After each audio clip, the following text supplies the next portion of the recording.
How to fix Valorant can't sign in. Hi guys, in this video I'll teach you how to fix Valorant can't sign in. So if you want to learn how it's done, just watch this video until the very end. It's just pretty quick and simple, so let's go. So to do that, I have here 3 methods that can help you. So the first method is to head over to your search bar and then search in here for Task Manager. So let's search for that, then click on open right here.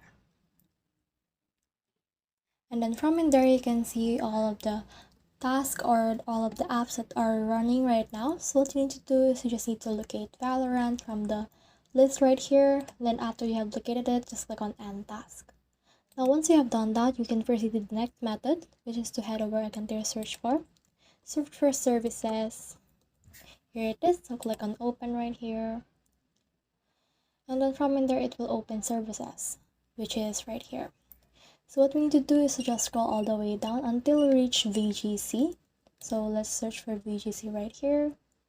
So from in there, you can just see VGC, and after that, you just need, for example, this VGC, you just need to right click on that, click on properties. From in there, just change the startup type to automatic right here. So let's do this, click on apply and click on OK.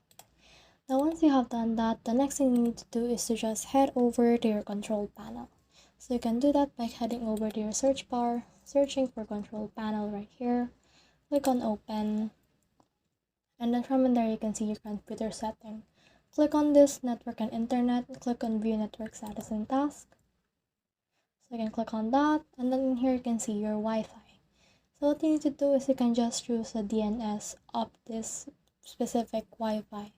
So from in here, you can set up a new connection, or you can also click on this specific connection right here, and you should change the DNS into 8888 and 8844.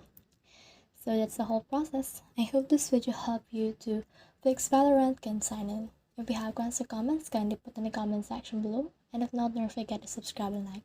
Thanks!